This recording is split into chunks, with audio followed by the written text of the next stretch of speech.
ان ھذا العلم دین، کہ یہ علم قرآن و سنت کا علم یہ خود دین کا مقام رکھتا ہے۔ ان ھذا العلم دین، علم خود دین ہے۔ فلینظر احدکم ممن یأخذ دینہ، تو پھر تم میں سے کسی ایک کو یہ دیکھنا چاہیے کہ وہ دین کس سے حاصل کر رہا ہے۔ یعنی یہ محض پڑھنا نہیں کہ جیسا بھی کوئی ہے، ہمارا مطلب تو صرف پڑھنے سے ہے، وہ اگرچہ سچا ہے جھوٹا ہے، وہ فاسق ہے فاجر ہے، وہ صحیح العقیدہ ہے یا بد عقیدہ ہے، ایسا نہیں، بلکہ نبی اکرم صلی اللہ علیہ وسلم نے علم دین کا اخذ کرنا، حاصل کرنا، اسے خود ایک دین قرار دیا ہے، اور اس میں فرمایا کہ تمہیں یہ دیکھنا چاہیے کہ تم یہ دین کس سے حاصل کر رہے ہو۔ پھر اس بنیاد پر آگے حضرت عبداللہ بن عمر رضی اللہ تعالی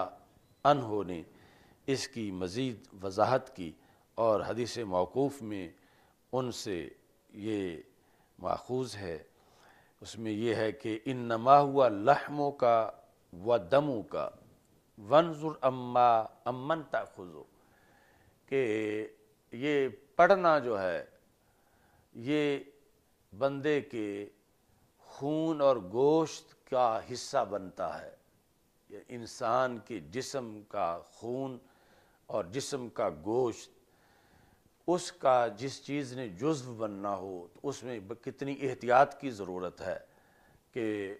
انسان کے خون کا کوئی غلط چیز حصہ نہ بنے اور انسان کے گوشت کا کوئی غلط چیز حصہ نہ بنے۔ تو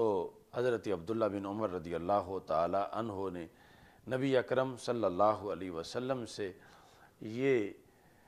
روایت بھی کیا، خود اپنی وضاحت بھی کی کہ اس کو معمولی چیز نہ سمجھو کہ یہ جیسے ایک وہ دوائی ہوتی ہے کہ جو جسم سے دور پڑی ہے، نہ بندہ وہ پی رہا ہے نہ اس کی مالش کر رہا ہے، تو وہ جیسی بھی ہے اگرچہ زہریلی ہو دور پڑی ہے، اس کا کوئی معاملہ نہیں۔ فرمایا علم جو تم حاصل کر رہے ہو یہ ڈائریکٹ تمہارے خون کا حصہ بن رہا ہے اور تمہارے گوشت کا حصہ بن رہا ہے، تو اس بنیاد پر تمہیں یہ دیکھنا چاہیے کہ تم کس کی بات سن رہے ہو، تم کس کے پاس پڑھ رہے ہو، تم کس کی تقریر سن رہے ہو، تم کس کی کتاب پڑھ رہے ہو۔ ہمارے آقا صلی اللہ علیہ وسلم نے ارشاد فرمایا خذ عن الذین استقاموا ولا تأخذ عن الذین مالوا، تو ان لوگوں سے تم دین حاصل کرو جو مستقیم ہوں، استقامت والے ہوں، اور ان سے دین حاصل نہ کرو مالو، جو کہ حق سے میلان کرنے والے ہوں، باطل کی طرف ڈھل جانے والے ہوں اور سیدھے رستے سے ہٹ جانے والے ہوں، پھسل جانے والے ہوں، ان سے تم دین حاصل نہ کرو، دین ان سے حاصل کرو جو کہ استقامت والے ہیں۔ نبی اکرم نور مجسم شفیع معظم صلی اللہ علیہ وسلم نے دین کے لحاظ سے جو شرائط بیان کیں علماء کے لیے، اور یہ کہ پھر وہ اس علم کو دنیا میں آگے پہنچائیں، اس میں علماء کا اپنے علم پر عمل کرنا ہے۔ خطیب بغدادی رحمۃ اللہ علیہ نے اپنے رسالے اقتضاء العلم العمل کے اندر یہ احادیث ذکر کیں کہ نبی اکرم نور مجسم شفیع معظم صلی اللہ علیہ وسلم نے یہ ارشاد فرمایا ہے، حضرت ابو درداء رضی اللہ تعالی عنہ رسول پاک صلی اللہ علیہ وسلم سے روایت کرتے ہیں کہ ہمارے آقا صلی اللہ علیہ وسلم نے فرمایا کیف انت یا عویمر اذا قیل لک یوم القیامہ اعلمت ام جہلت، کہ اے ابو درداء، جن کا نام عویمر تھا، کہ جب قیامت کے دن تجھ سے یہ پوچھا جائے گا اعلمت ام جہلت، کہ تم عالم ہو یا جاہل ہو، اس وقت تمہاری کیا صورتحال ہوگی جب تمہیں اس سوال کا جواب دینا پڑے گا کہ تجھ سے پوچھا جائے گا بتاؤ تم عالم ہو یا جاہل ہو. تم جو بھی جواب دو گے وہ جواب تمہارے لیے بہت سخت ہوگا. اگر تم فَإِن قُلْتَ عَلِمْتُ، اگر تم کہو گے میں عالم ہوں، میں نے پڑھا ہے، تو پھر اسی پر بات ختم نہیں ہوگی. قِيلَ لَكَ فَمَاذَا عَمِلْتَ، کہا جائے گا کہ جو پڑھا تھا اس پر عمل دکھاؤ، کہ جتنا تم نے پڑھا تھا اس پر زندگی بھر کتنا تم نے عمل کیا. فَمَاذَا عَمِلْتَ فِيمَا عَلِمْتَ، تو اب پڑھا ہوا 1 گھنٹے کا جو ہے اس پر بھی عمل کرتے ہوئے پوری زندگی لگ جاتی ہے. تو یہ ایک اہم سوال ہوگا عالم سے کہ اگر تو پڑھا ہوا ہے تو پھر اپنے پڑھے ہوئے پر اپنا علم ثابت کر، تم نے اپنے پڑھے ہوئے پہ کتنا علم کیا، کتنا عمل کیا. وَإِن قُلْتَ جَهِلْتُ، اور اگر تم یہ جواب دو گے کہ میں ان پڑھ ہوں، میں جاہل ہوں، قِيلَ لَكَ فَمَا كَانَ عُذْرُكَ فِيمَا جَهِلْتَ أَلَا تَعَلَّمْتَ، کیوں تم جاہل رہے، تم نے پڑھا کیوں نہیں، کیا عذر تھا تمہیں، تم کس لیے علم سے دور رہے. تو اس بنیاد پر دور رہنے والا جو جواب ہے اس پر بھی شدید مواخذہ ہے، اور جو پڑھنا ہے، عالم ہونا ہے، اس سے بھی جان نہیں چھوٹے گی جب تک کہ پڑھے ہوئے پر علم کا حساب مکمل نہیں ہو جائے گا. نبی اکرم نور مجسم شفیع معظم صلی اللہ علیہ وسلم نے اس سلسلہ میں مزید یہ ارشاد فرمایا کہ کچھ لوگ اہل جنت میں سے جہنم والوں کی طرف جھانک کے دیکھیں گے. ان اناسا من اہل الجنہ یتطلعون الی اناس من اہل النار، ہوں گے جنت میں، لیکن ایسی جگہ ہوگی جہاں جنت والے جہنم والوں کو جھانک کے دیکھ سکیں، دیوار کے اوپر سے ہو کے، اور انہیں پہچان سکیں، وہ انہیں جہنم والے نظر آئیں. فَيَقُولُونَ، تو جب جنت والے کچھ جہنم والوں کو دیکھیں گے تو انہیں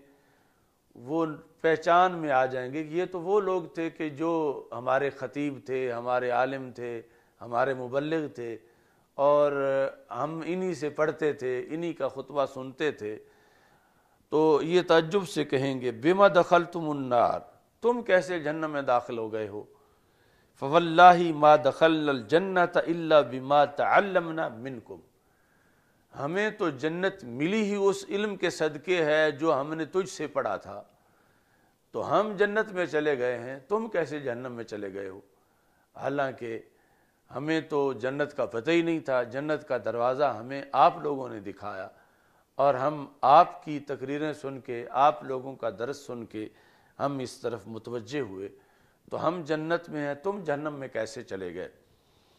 تو رسول اکرم صلی اللہ علیہ وسلم ارشاد فرماتے ہیں فَيَقُولُونَ، تو وہ جہنم میں موجود مبلغ علماء معاذ اللہ یہ کہیں گے اِنَّا كُنَّا نَقُولُ وَلَا نَفْعَلُ، کہ ہم لوگوں کو تو تبلیغ کرتے تھے مگر خود اس پہ عمل نہیں کرتے تھے. تو لوگ تو ہم سے سن کے جنت پہنچ گئے، اور ہم جو ہمارا علم تھا اس پر عمل نہ ہونے کی وجہ سے معاذ اللہ ہمیں جہنم میں داخل ہونا پڑا. تو اس بنیاد پر نبی اکرم نور مجسم شفیع معظم صلی اللہ علیہ وسلم نے جہاں علم کی طرف متوجہ کیا اور اس کو وراثت نبوی قرار دیا، اور یہ فرما من یرید اللہ بہ خیرا یفقہہ فی الدین، کہ اللہ جس سے خیر کا ارادہ فرماتا ہے اسے دین کی سمجھ عطا کر دیتا ہے. تو ساتھ ہی نبی اکرم صلی اللہ علیہ وسلم نے اس حقیقت کو بھی واضح کیا کہ علم جہاں جلوہ گر ہے وہاں ذمہ داریاں مزید ہیں، اور اگر ایسی جہت کو پیش نظر نہیں رکھا جائے گا تو پھر جو فیض پانے والے ہیں وہ تو جنت میں چلے جائیں گے، اور خود جہاں سے ان کو فیض مل رہا ہے وہ معاذ اللہ کتنے ایسے ہیں کہ جو جہنم میں چلے جائیں. ایسے علم کو محققین نے اس چراغ کی طرح کہا کہ جو رستے پہ جل رہا ہو، لوگ تو اس کے ذریعے اپنا رستہ معلوم کر لیں، لیکن خود اس کا فیتہ جو ہے وہ اپنے آپ کو ہی جلا رہا ہے اور اپنے لیے ہی وہ آگ کا اہتمام کر رہا ہے۔ نبی اکرم نور مجسم شفیع معظم صلی اللہ علیہ وسلم کا یہ فرمان ہے، مثل العالم الذی یعلم الناس الخیر، اس عالم کی مثال جو لوگوں کو خیر کی تعلیم دیتا۔ ایک تو ہے ہی وہ جو شر کا علم پڑھاتا ہے، نقصان کا، عریانی فحاشی کا، بد اعتقادی کا، لیکن جو خیر پڑھاتا ہے لیکن وَيَنْسَى نَفْسَهُ، اور اپنے آپ کو بھول جاتا ہے، لوگوں کو تو تعلیم دیتا ہے اور خود اس پہ عمل نہیں کرتا۔ كَمَثَلِ السِّرَاجِ يُضِيءُ لِلنَّاسِ وَيُحْرِقُ نَفْسَهُ، یہ اس چراغ کی طرح ہے کہ جو لوگوں کو تو روشنی دیتا ہے مگر اپنے آپ کو جلا رہا ہے، یعنی آپ وہ فیتہ جلتا ہے تو تب لوگوں کو روشنی ملتی ہے۔ رسول اکرم نور مجسم شفیع معظم صلی اللہ علیہ وسلم نے علم و حکمت کے حصول کے لحاظ سے جو ترغیب دی اور اس پر عمل کو ضروری سمجھا، تو اس پر پھر آگے ہمارے اکابر نے اس کی وضاحت اور تشریح میں بھی ارشادات فرمائے۔ بہت بڑے صوفی حضرت فضیل بن عیاض رحمہ اللہ تعالی ارشاد فرماتے ہیں، لا یزال العالم جاہلا بما علم حتی یعمل به، ایک بندہ پڑھ کے بھی عالم نہیں بنتا، پڑھ جانے کے باوجود بھی جاہل ہی شمار ہوتا ہے، یہاں تک کہ اپنے پڑھے ہوئے پہ عمل نہ کر لے۔ فَإِذَا عَمِلَ بِهِ كَانَ عَالِمًا، جب اپنے پڑھے ہوئے پہ عمل کر لے گا تو پھر اس کو عالم شمار کیا جائے گا، جب تک عمل نہیں ہوگا اس وقت تک وہ عالم قرار نہیں پائے گا۔ حضرت داؤد طائی آپ نے یہ ارشاد فرمایا،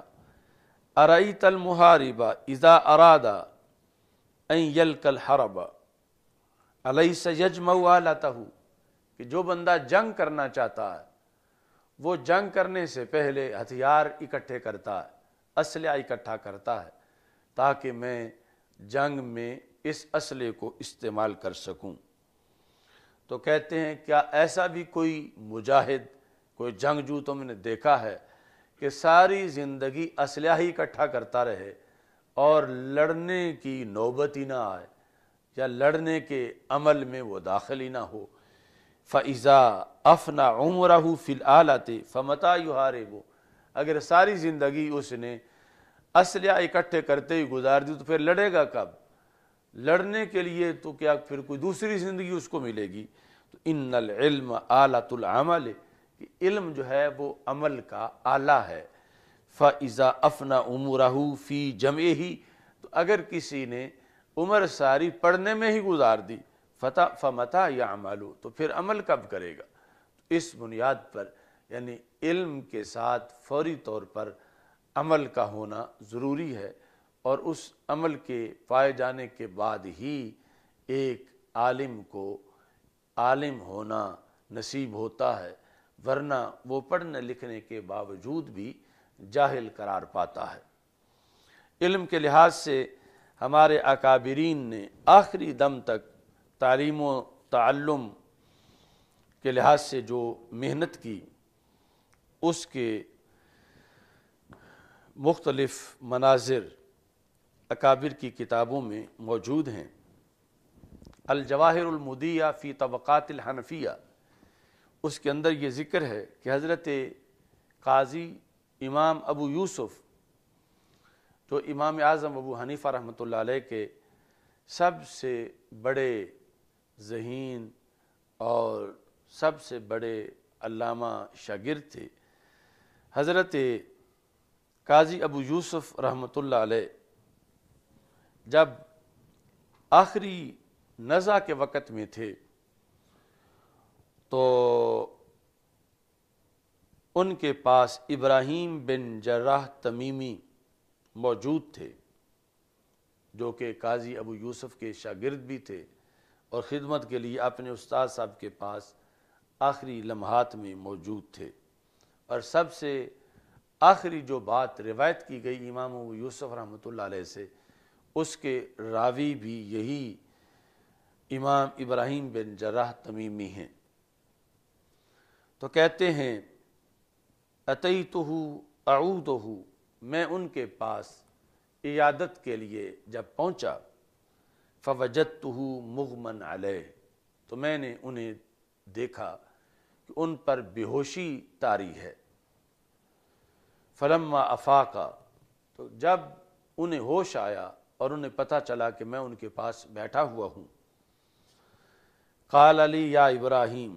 تو انہوں نے اس وقت ہی میرے ساتھ فقہی مذاکرہ شروع کر دیا، اگرچہ وہ دم نزع میں پہنچے ہوئے تھے۔ ہوش آنے پر انہوں نے مجھے کہا یا ابراہیم ایہما افضل فی رمی الجمار ان یرمیہ الرجل راجلا اور راکبا، کہ تم مجھے یہ بتاؤ کہ حج کے موقع پر جو جمرات کو رمی کرنی ہوتی ہے، شیطانوں کو کنکریاں مارنی ہوتی ہیں، وہ سوار ہو کے کسی سواری پہ مارنا افضل ہے یا پیدل چل کے کنکریاں مارنا افضل ہے؟ یہ انہوں نے مجھ سے اس وقت بھی سوال کیا۔ یعنی ساری زندگی پڑھنے پڑھانے سے وہ سیر نہیں ہوئے تھے، اب بھی انہیں یہی تھا کہ میری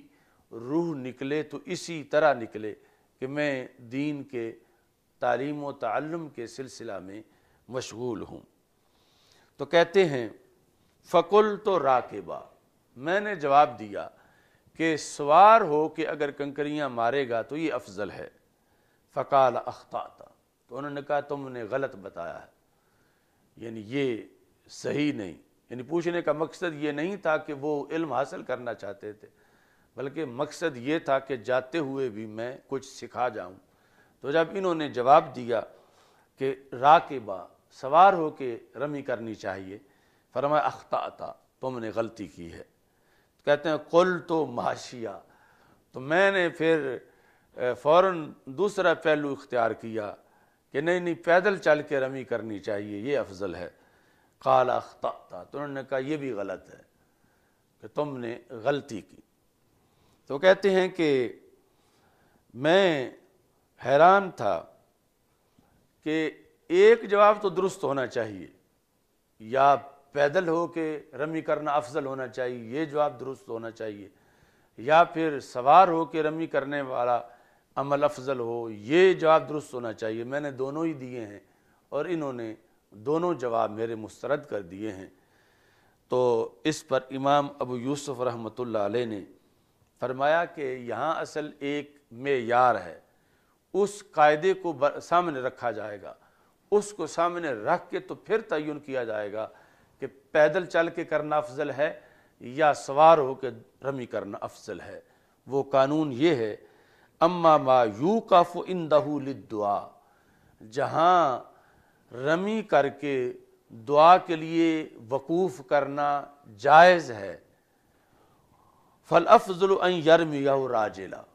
تو وہاں تو رمی کرتے وقت پیدل رمی کرنی چاہیے۔ جہاں رمی کرنے کے بعد رمی کر کے فوراً آگے چلنے کا حکم نہیں،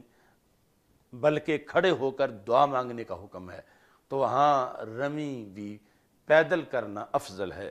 وَأَمَّا مَا كَانَ لَا يُوقَفُ عِنْدَهُ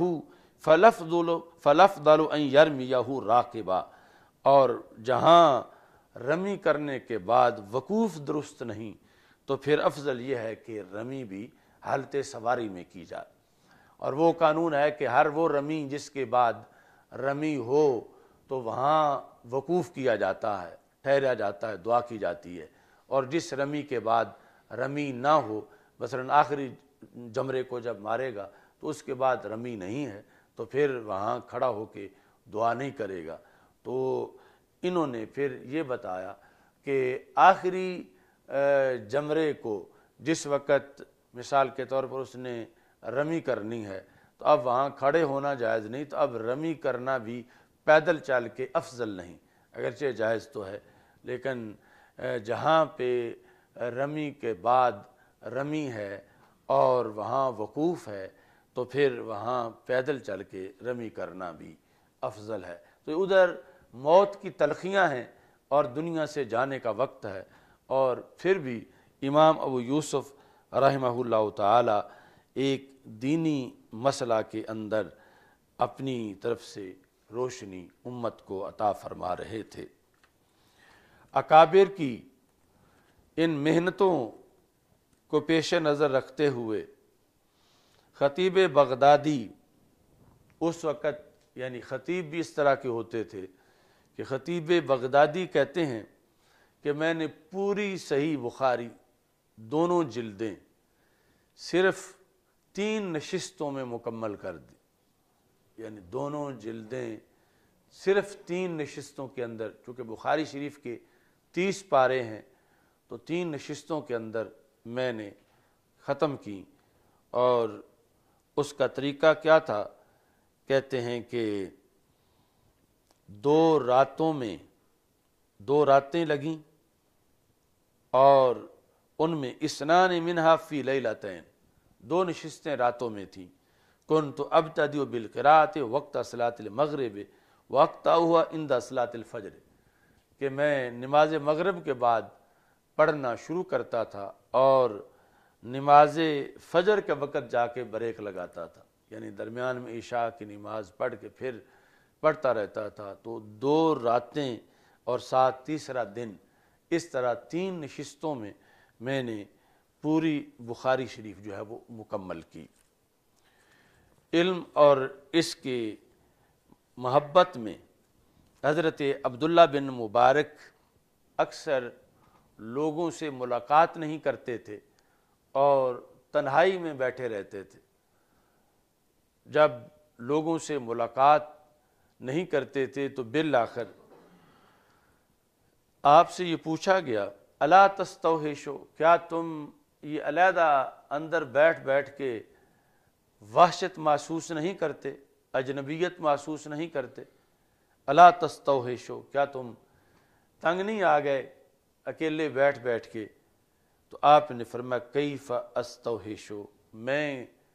کیسے وحشت محسوس کروں، وَأَنَا مَعَ النَّبِيِّ وَأَصْحَابِهِ، کہ میں جو وقت گزارتا ہوں تمہارے نزدیک تو میں تنہائی میں ہوں، لیکن میں تو رسول اکرم صلی اللہ علیہ وسلم اور صحابہ رضی اللہ تعالیٰ عنہ کے ساتھ وقت گزارتا ہوں۔ تو عبداللہ بن مبارک جو ہیں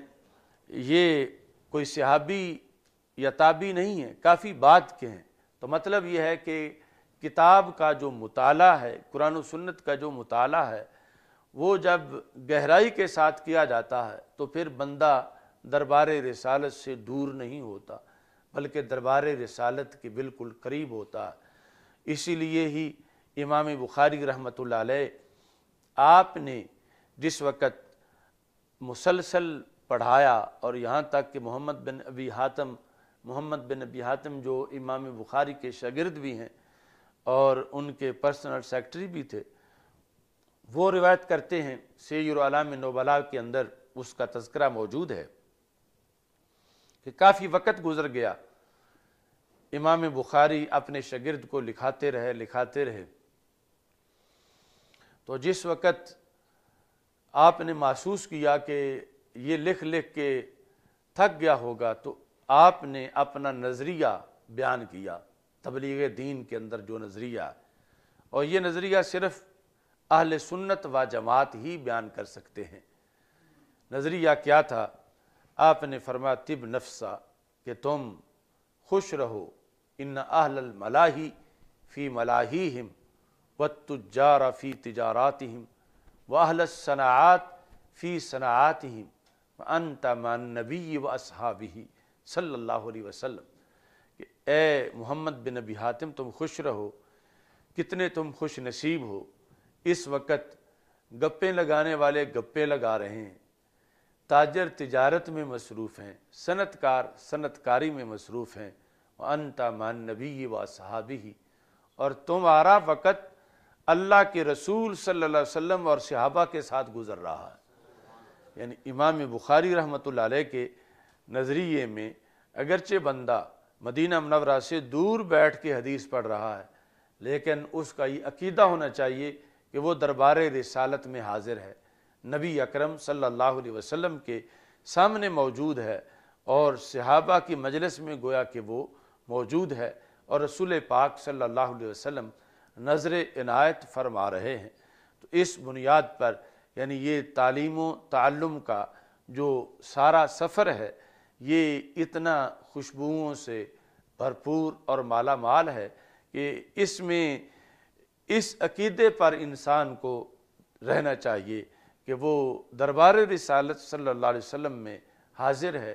اور نبی اکرم صلی اللہ علیہ وسلم کی نگاہ عنایت کے نیچے ہے۔ امام آجری نے اپنی کتاب فرض و طلب العلم کے اندر یہ ذکر کیا، حضرت مجاہد سے روایت ہے جو کہ حضرت عبداللہ بن عباس رضی اللہ تعالی عنہما کے شاگرد ہیں، جیسے کہ وہ عبداللہ بن عمر رضی اللہ تعالیٰ عنہ کے بھی شاگرد ہیں۔ کہتے ہیں کہ حضرت عبداللہ بن عباس رضی اللہ تعالیٰ عنہ کے اصحاب مسجد میں بیٹھے تھے، جن میں حضرت طاؤس بھی تھے، حضرت سعید بن جبیر تھے، حضرت اکرمہ تھے۔ یہ سارے ہی اپنے عہد کے پھر بڑے بڑے امام قرار پائے، یعنی تابعین کے اندر ان سب کا بڑا بلند مرتبہ تھا۔ اپنے استاد حضرت عبداللہ بن عباس رضی اللہ تعالی عنہ سے جب یہ پڑھتے تھے تو یہ مسجد میں بیٹھے تھے اور حضرت عبداللہ بن عباس رضی اللہ تعالی عنہ نماز پڑھ رہے تھے۔ اذ وقف علینا رجل، اتنے میں ایک بندہ مسئلہ پوچھنے آ گیا۔ ابن عباس نماز میں مصروف تھے اور اصحاب ابن عباس وہ بھی کیونکہ کافی پڑھے لکھے تھے، تو سائل نے آ کے مسئلہ پوچھا۔ اس نے کہا حل میں مفتن، کیا تم میں سے کوئی مفتی صاحب ہیں؟ فقلنا سل، تو ہم چونکہ کافی پڑھ چکے تھے ہم نے کہا تم سوال کرو، کیا تم پوچھنا چاہتے ہو؟ فقال انی کلما بلتو تابعہ الماء الدافق، کہ میں جب بھی پیشاب کرتا ہوں تو پیشاب کے بعد مجھے یہ شکایت ہوتی ہے کہ ٹپکنے والا پانی پیشاب کے بعد مجھے آتا ہے۔ پھر اس نے ساتھ وضاحت بھی کی یکون منہ الولد، یعنی جس پانی جو سے انسان کی تخلیق ہوتی ہے وہ منی کا پانی مجھے پیشاب کرنے کے بعد آتا ہے۔ تو اب مجھ پہ کیا غسل فرض ہے یا وضو ہی مجھے کفایت کر جائے گا؟ قلنا علیک الغسل، تو ہم جو ابن عباس رضی اللہ تعالی عنہ شاگرد بیٹھے ہوئے تھے ہم سب نے یہ جواب دیا کہ تجھ پر غسل فرض ہے۔ قال فول الرجل وهو يرجع، وہ بندہ مسئلہ پوچھ کے باہر نکلا اور ساتھ پڑھ رہا تھا انا للہ و انا الیہ راجعون، یعنی اس کے سامنے اس کے ماضی کے کئی ایسے مواقع تھے اور پھر اسے افسوس لگ رہا تھا کہ میں تو وضو ہی کرتا رہا ہوں تو مجھ پہ تو غسل بھی فرض تھا، تو میری کتنی نمازیں ضائع ہو گئیں اور کتنا میرا نقصان ہو گیا۔ یعنی اس حالت میں وہ شخص جو ہے وہ مسئلہ پوچھ کے باہر چلا گیا۔ حضرت عبداللہ بن عباس رضی اللہ تعالی عنہ نماز میں تھے تو آپ نے جلدی جلدی نماز مکمل کی۔ ثم قال لاکرمہ، پھر سلام پھیر کے حضرت اکرمہ جو شاگردوں میں بیٹھے تھے انہیں کہا علیہ بالرجل، اس بندے کو واپس بلاؤ جس کو تم نے مسئلہ بتایا ہے۔ تو کہتے ہیں واقبل علینا فقال ارأیتم ما افتیتم بہذا الرجل، ادھر اسے بلانے کے لیے ایک ساتھی کو بھیج دیا اور ہماری طرف جو ہم فتویٰ دینے والے تھے متوجہ ہو کر آپ نے یہ ارشاد فرمایا ارأیتم ما افتیتم بہذا الرجل عن کتاب اللہ عز وجل، کہ اس بندے کو جو تم نے فتویٰ دیا یہ کیا تم نے قرآن مجید سے فتویٰ دیا؟ قلنا لا، تو ہم نے کہا نہیں، قرآن مجید میں تو کوئی ایسی آیت نہیں ہے۔ قال فعن سنت رسول اللہ صلی اللہ علیہ وسلم، تو کیا تم نے اس شخص کو سنت رسول صلی اللہ علیہ وسلم سے فتویٰ دیا؟ قلنا لا، تو ہم نے کہا ایسی تو کوئی حدیث بھی ہمارے سامنے موجود نہیں ہے۔ قال فعن اصحاب رسول اللہ صلی اللہ علیہ وسلم، تو کیا تم نے تمہارے سامنے صحابہ رضی اللہ تعالیٰ عنہ میں سے کسی کا فتویٰ تھا کہ صحابہ سے یہ صورت پوچھی گئی ہو اور صحابہ نے یہ جواب دیا ہو اور تم نے وہی جواب آگے بتا دیا ہے؟ کیا ایسا ہے کسی صحابی نے یہ فتویٰ دیا؟ قلنا لا، تو ہم نے کہا کہ ہمارے پاس کسی صحابی سے بھی منقول ایسا کوئی فتویٰ نہیں تھا۔ قال فاما، تو آپ نے فرمایا پھر تم نے کس سے فتویٰ دیا، یعنی تمہاری دلیل کیا تھی؟ قلنا ان رأینا، تو ہم نے کہا کہ ہم نے اپنی رائے سے فتویٰ دیا، یعنی رائے سے ہم نے عقل دوڑا کے تو یہ شرعی حکم سمجھا تو ہم نے یہ فتویٰ دے دیا۔ رائے سے فتویٰ دینا قرآن و سنت سے ماخوذ اس کا تو شریعت میں حکم ہے، جس طرح کہ حضرت معاذ بن جبل رضی اللہ تعالی عنہ کو جب یمن کا قاضی بنا کر نبی اکرم صلی اللہ علیہ وسلم نے بھیجا تو بھیجتے وقت فرمایا بما تقضی یا معاذ فیصلہ کیسے کرو گے؟ تو انہوں نے کہا اقضی بکتاب اللہ، میں قرآن مجید سے فیصلہ کروں گا۔ فرمایا ان لم تجد فی کتاب اللہ، اگر تم کتاب اللہ میں نہ پاؤ تو پھر کیسے؟ تو انہوں نے کہا اقضی بسنت رسول ہی، میں سنت رسول صلی اللہ علیہ وسلم کو سامنے رکھ کر فیصلہ کروں گا۔ فرمایا ان لم تجد فی سنت رسول ہی، اگر تم رسول پاک صلی اللہ علیہ وسلم کی سنت کے اندر بھی اس کا حل نہ پاؤ تو پھر کیا کرو گے؟ تو کہا اجتہد برأیی، میں اپنی رائے سے اجتہاد کروں گا، یعنی قرآن و سنت سے مسئلہ اخذ کر کے میں بتاؤں گا۔ تو نبی اکرم صلی اللہ علیہ وسلم نے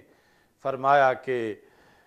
الحمدللہ الذی وفق رسول اللہ بما یرضی بہ رسول اللہ صلی اللہ علیہ وسلم، ساری تعریفیں اس خدا کی ہیں جس نے میرے معین کردہ گورنر کو وہ بات کہنے کی توفیق دی ہے جسے سن کے رب کا رسول خوش ہو گیا ہے۔ تو مطلب آپ نے تحسین فرمائی اور ادھر یمن والوں کو حکم دیا کہ جو یہ قرآن و سنت سے اجتہاد کر کے بتائیں گے وہ پھر ان کی رائے نہیں ہوگی، وہ شریعت قرار پائے گی۔ لیکن یہاں جو صورتحال تھی، جب مسئلہ کے لحاظ سے ان کے پاس دلیل کے جس سے اخذ کیا ہو، کہتے ہیں قرآن مجید سے بھی نہیں، سنت سے بھی نہیں، اور صحابہ رضی اللہ تعالی عنہم کے فتویٰ سے بھی نہیں، تو حضرت عبداللہ بن عباس رضی اللہ تعالی عنہ کہنے لگے لذاک یقول رسول اللہ صلی اللہ علیہ وسلم فقیہ واحد اشد علی الشیطان من الف عابد، فرمایا یہی وجہ ہے کہ رسول پاک صلی اللہ علیہ وسلم نے فرمایا ہے کہ ایک فقیہ اکیلا شیطان پر 1000 عبادت گزاروں سے بھاری ہوتا ہے۔ اکیلا فقیہ اشد علی الشیطان من الف عابد، یعنی 1000 عابد شیطان کو وہ نقصان نہیں دے سکتا جو ایک فقیہ دے سکتا ہے، یعنی اتنا بڑا مقام ہے فقیہ کا، اور جس کو دین کے علوم کا پتہ ہو۔ تو یہاں اگرچہ وہ آج کے فقہا کے مقابلے میں ان میں سے ہر ایک ہی کروڑ مرتبہ بڑا فقیہ تھا، لیکن نفس مسئلہ کے اندر جو مسئلہ کا حکم چاہیے تھا وہ چونکہ نہیں بتایا گیا تھا، اور ادھر سے پھر وہ بندہ جو ہے وہ انا للہ و انا الیہ راجعون پڑھتا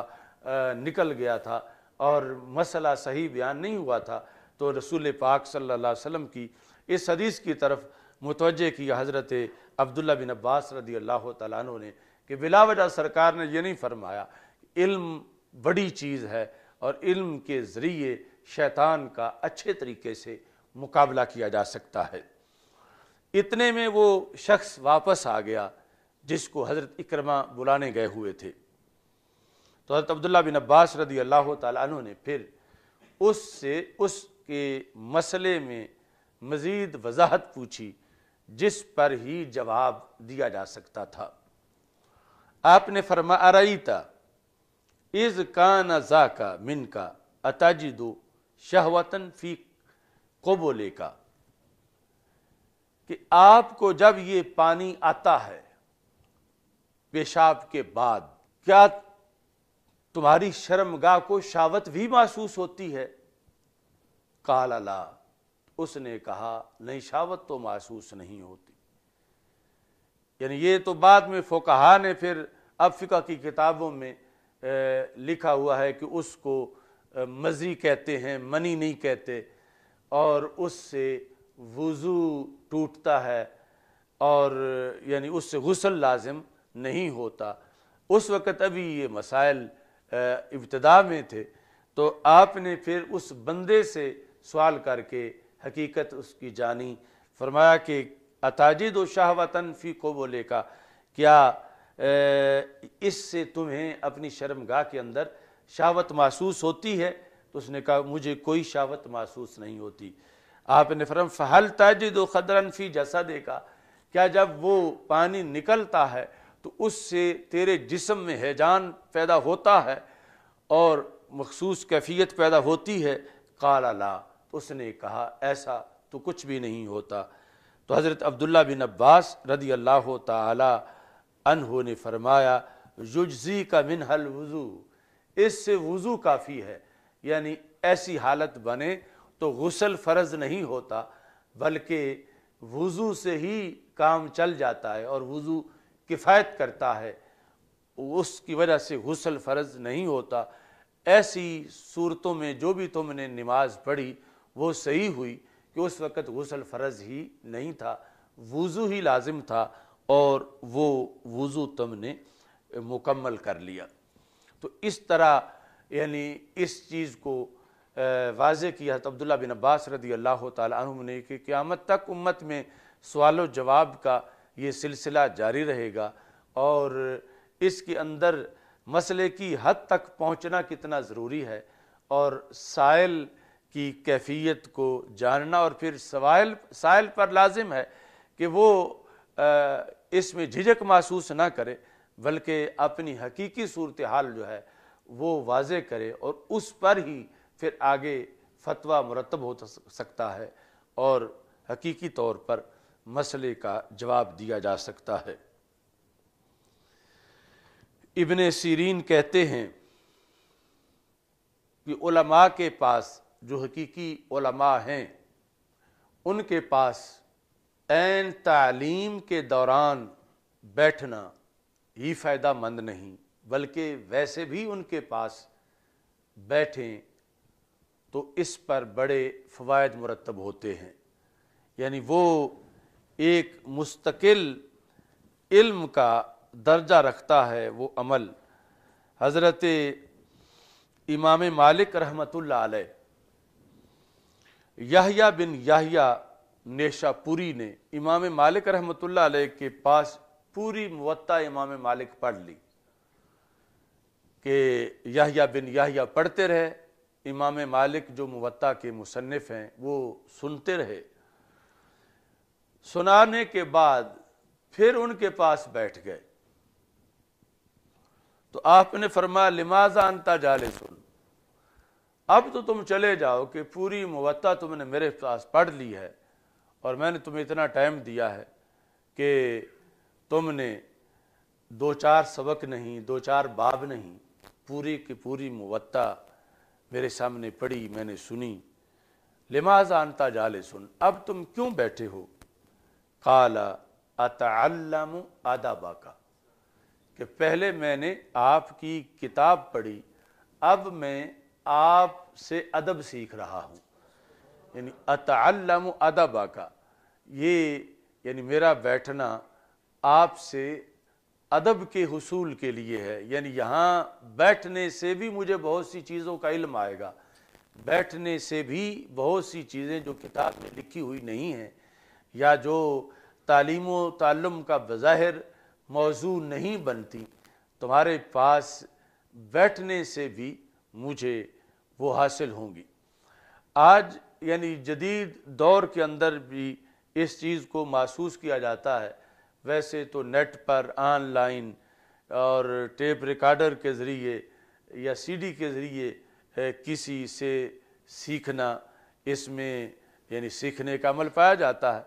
لیکن پھر بھی وہ جو صحبت کا اثر ہے اور جو علماء کی مجلس کی برکت ہے، جو حقیقی علماء ہوں، وہ پھر بھی ایک علیحدہ مقام ہے کہ جس کی طرف حضرت یحییٰ بن یحییٰ نے اشارہ کیا کہ میں اتعلم ادب کا، اب میں تمہاری ذات کے ذریعے سے ادب حاصل کر رہا ہوں۔ ابن سیرین کہتے ہیں، جو بہت بڑے تابعی ہیں، کہتے ہیں ان اقواما ترکوا العلم، کہ کچھ لوگوں نے علم ترک کر دیا، ومجالسۃ العلماء،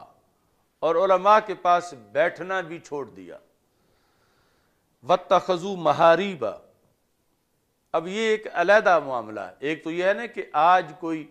مثلاً علماء کے پاس بیٹھتا نہیں اور دنیا داری میں مصروف رہتا ہے اور ہر وقت جو ہے وہ لہو و لعب میں مصروف ہے یا کسی اور کام میں۔ یہ لوگ جو تھے تصوف کی محبت میں علیحدہ ہوئے، واتخذوا محاریب، انہوں نے محرابیں پکڑ لیں، زاویے، کونے، حجرے، مختلف گوشے، تکیے اپنے بنا لیے، فصلوا، تو وہاں نمازیں پڑھیں، وصاموا، اور روزے رکھے، اتنے کہ ابن سیرین کہتے ہیں یہاں تک کہ ان کے جسموں پر چمڑے ہڈیوں کے اوپر خشک ہو گئے، یعنی اتنی کسر نفسی کی، اس قدر مشقت کی، اتنا مجاہدہ کیا، لیکن علماء کے پاس نہ بیٹھنے کی وجہ سے خالفوا السنت، سنت کی مخالفت کر بیٹھے۔ یعنی جو عبادت ہے مقبول تب ہوتی ہے جب سنت کے مطابق ہو، یعنی مطلقاً قیام کرنا، مطلقاً رکوع کرنا،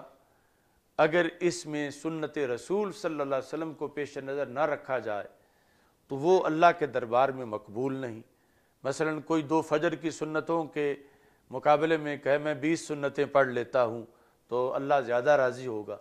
تو اب اللہ تعالیٰ ناراض ہو جائے گا کہ 2 پر تو رسول پاک صلی اللہ علیہ وسلم کے اسوہ حسنہ کی مہر لگی ہوئی ہے اور 20 پر مہر نہیں لگی ہوئی۔ تو اس طرح یعنی ان لوگوں میں دنیا کی محبت کی اپوزیشن کے اندر یہ جذبہ تھا کہ ہم نے عبادت کرنی ہے، مگر عبادت کے اندر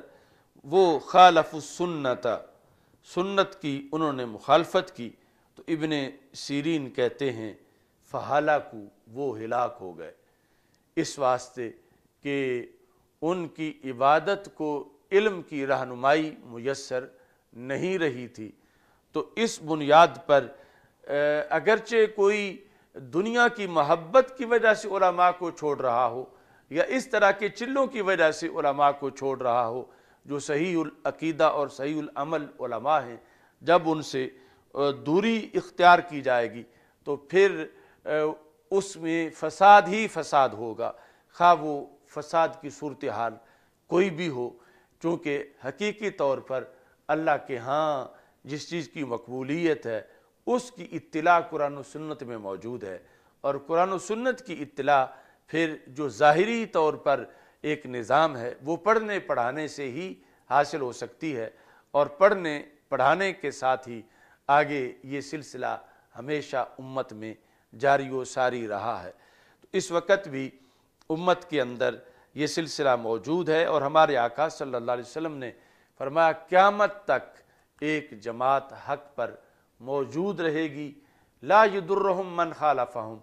ان کے مخالف ان کو نقصان نہیں دے سکیں گے، یعنی نقصان نہیں دے سکیں گے مطلب یہ ہے کہ ان کی دلیل کو ڈیمیج نہیں کر سکیں گے، اگرچہ وہ ظاہری طور پر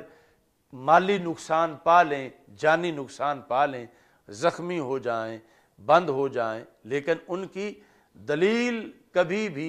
مرجو نہیں ہوگی، مغلوب نہیں ہوگی، ان کی حجت اور برہان ہمیشہ راجے رہے گی یہاں تک کہ قیامت آ جائے گی۔ تو اہل سنت و جماعت اللہ تعالیٰ کے فضل و کرم سے آج بھی اس علم کے علمبردار ہیں، اور اسی کے لحاظ سے ہماری بھی یہ کوشش ہے، ابھی تعلیمی سال مکمل ہوا، اور انشاءاللہ رمضان المبارک کے بعد جو ہے وہ دورہ حدیث شریف، تخصص فی الفقہ والعقائد اور درس نظامی کے جو دیگر شعبات ہیں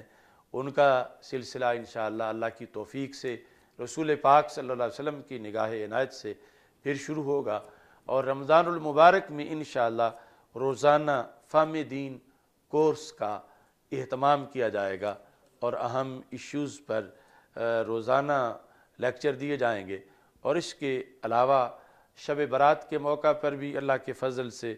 اہم اجتماع ہوگا۔ 4 اپریل کو بکی شریف میں لبیک یا رسول اللہ صلی اللہ علیہ وسلم کانفرنس کا انعقاد کیا جائے گا، اور بھی جو اس وقت کے کرنٹ ایشوز ہیں ان پر انشاءاللہ مسئلہ قرآن کہ قرآن میں کوئی تحریف نہیں ہے، اور جو اس سلسلہ میں ہندوستان کے اندر ایک نام نہاد شخص وسیم کی طرف سے جو رٹ دائر کی گئی ہے کہ قرآن مجید کی 26 آیات کو معاذ اللہ نکالنا چاہیے، اس کے رد میں بھی انشاءاللہ ہم پروگرام کریں گے، اور دیگر ایشوز پر بھی کلمہ حق اللہ کے فضل سے بلند ہوگا۔ اللہ تعالی ہم سب کا حامی و ناصر ہو، وآخر دعوایا ان الحمد للہ رب العالمین۔